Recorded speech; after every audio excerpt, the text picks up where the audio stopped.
Levarme la moustache en la capucha.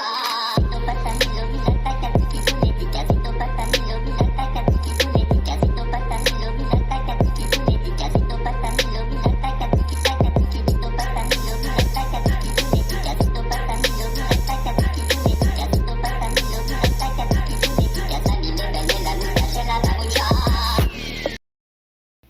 What's going on? This is your man John Fortune, your host of the Frustrated Fan Sports Show. And today's show is going to be about what we need to do in the preseason, the next preseason game.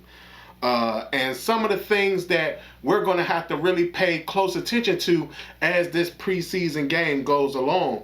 And with that, I'm going to actually talk about something at the end that I feel is very important in regards to what we do moving forward in the future with some of the things that's happening currently on the team. So I'm going to start off with number one. The first thing I need to see in this preseason in this preseason game is more Jaylen Davis.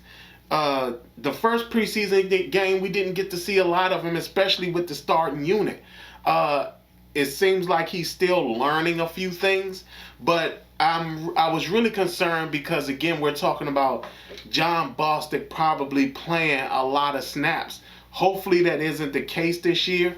Maybe they could just be hiding him. I mean, remember, I told everybody about Terry McLaurin and how good he was, and Jay Gruden hit him during the preseason and ripped him out during the regular season. Hopefully that's the same thing that's applying to Jaylen Davis, but we'll see. But I have to see more of him. Even if he isn't playing well, at least just get him out there and get him moving around. Like I said, hopefully this is a thing where they don't really want to show how good he is. But like I said, I need to see more Jaylen Davis at this point. Number two. Will Jack and the rest of the Autobots are going to have to sit up there and show that they can defend this game. They will be facing some top-level receivers. From my understanding, from their reports and everything, Jamar Chase will be playing, T. Higgins will be playing, and Tyler Boyd will be playing. At least that's what they're currently saying right now, along with their starting offensive line. Joe Burrow won't be in the game, but again, when you got studs like that at receiver, it's going to be a tough night for you. We're going to actually see if Will Jack and the rest of the Autobots are able to sit up there and actually come together and show that they can defend this year, so we're not being concerned or worried about what may happen during the season, or if they're going to be burned during the season, or if they're going to be the liability during the season. Again, we found out that St. Juice will be playing outside corner, as will Jimmy Moreland. So we'll definitely see. We'll see if they put Kendall Fuller in the slot. We don't know yet, but we'll definitely see. We'll also see if Cameron Curl is ready for the free safety position. I think he is, but we'll definitely see what's going on there. At number three, I need to see Fitzpatrick's chemistry with other receivers. The last game I wasn't too impressed. I told y'all they had the perfect shot of him staring down a receiver, which is something that I find very dangerous and very frightening, because again, he needs to show that he can be this team's quarterback, because we don't have time to be playing around with Ryan Fitzpatrick. We really don't. And one of my concerns that I said very early on is that Ryan Fitzpatrick wins the job, and somehow, some way, he stays in the job long enough for us to lose. Not only that, he has to show that he's not a liability in making our defense stay on the field for too long, because that is something that can be a problem. The defense can be burned out. So we definitely have to see if Ryan Fitzpatrick has, in fact, built chemistry with some of these other receivers, and if he's grasped a lot of this playbook, or most of this playbook that he's currently dealing with. So that's something that I have to see. Number four, I want to see more Jared Patterson. I don't care what he's doing. I just want to see more of him. I feel that he's found a way to possibly play himself on this active roster. I've already said it in my last video. I feel that if they try to put him on the practice squad, he will not survive that. Somebody will snatch him up, because I think he's probably that good and we just don't understand how good he is. But he's one that I actually want to see. I want to see more Jared Patterson, but I also want to see more Jared Patterson with the first team, just to see if he's able to incorporate himself in there and what he looks like with that first team, or even the second team, but more the first team more than anything else. So I definitely want to see that. Number 5, the defense stopping the run. Like I said earlier, Joe Burrow won't be in the game. Neither is Joe Mixon or Trayvon Williams. Neither one of them are playing in this game that's coming up. But Chris Evans, who's the running back, I think he came from Michigan. I think he's the running back from Michigan. All reports is that he's been looking really, really good. So this will be a test to see if the Washington defense has in fact corrected some of their lack of being able to stop the run. I hope that that's the case.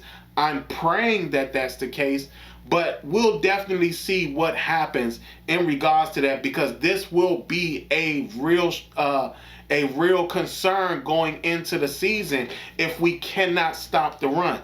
Yeah, we might be able to sit up there and possibly be first or second in regards to leading the league in sacks, but we're talking about if we can't stop the run, our defensive ranking isn't going to look that good. And like I said, along with us facing top level wide receivers this year, we will be facing top level running backs this year. No one's talking about that. The running backs we're going to see this year are some dangerous guys, some very, very dangerous guys that are not only runners but also receivers. So we're going to have to find out if we can stop this run.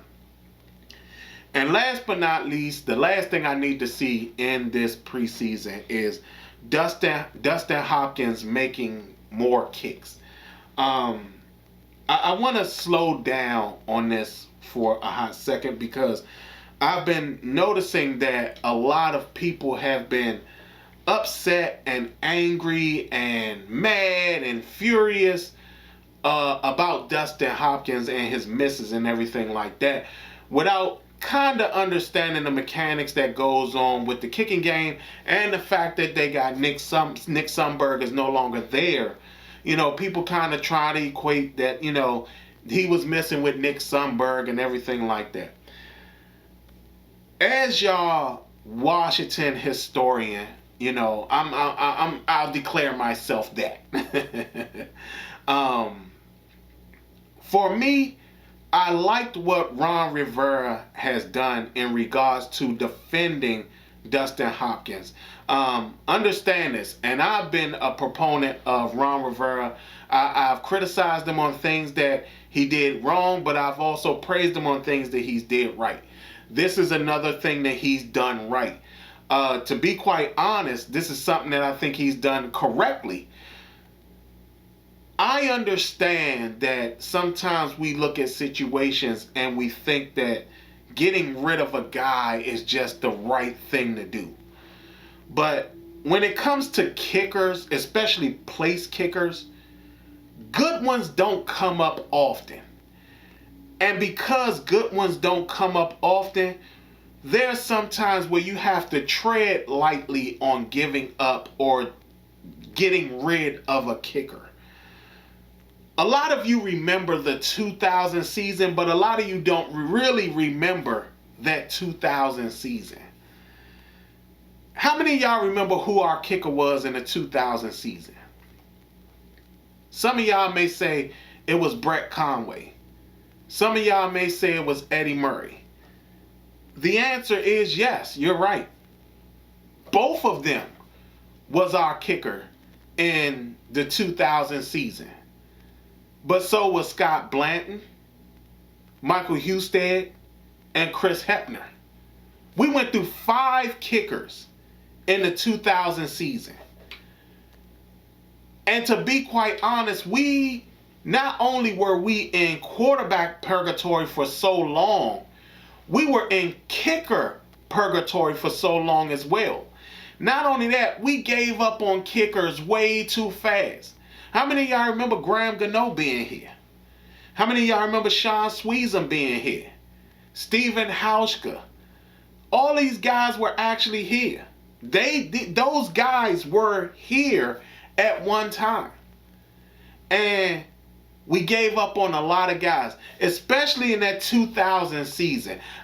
I don't know if you guys remember the fact that we went through 5 kickers in that season. That was like the worst thing we could have ever done. The worst thing.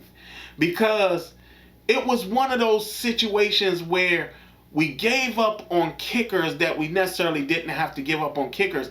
And it was only because they missed like maybe 1 or 2 kicks. And we have to stop being quick to want to get rid of something so vital like a place kicker. Graham Gano was here. He was here. The reason he wasn't no longer here was because he missed 2 kicks. He went down to Carolina and became a Pro Bowler. Think about that. Sometimes holding on to a kicker, especially when you're talking about he might just be having a bad game. Sometimes it's okay. Sometimes you can be rewarded later on by holding on to that kicker. Remember when we got rid of Sean Sweezum, he went to Pittsburgh and became one of the most accurate kickers in Pittsburgh. Brett Conway did the same thing too. He went to Pittsburgh as well, and I think he went to the Giants. Graham Gano took himself down to Carolina. Don't be in a rush to get rid of a guy in a position where the premium guys don't come up often. Excuse me. Don't come up often. Those guys just don't come up often. And when you get one, you got to hold on to him.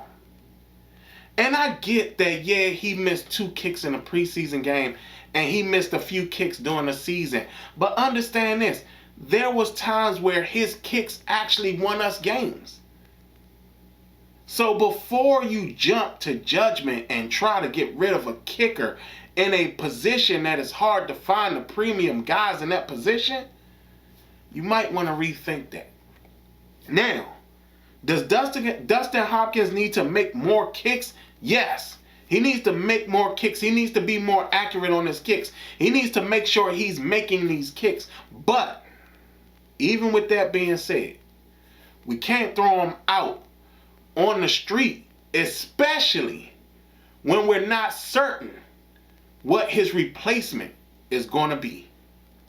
And if we don't have a replacement for him, you think the season is long, you think the season might be tough going down this path without a kicker, I'm telling you, it's going to be even harder if we don't have the right kicker in here.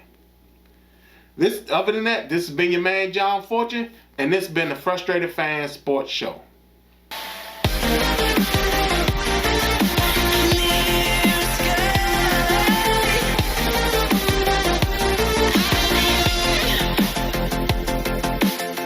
Let's go.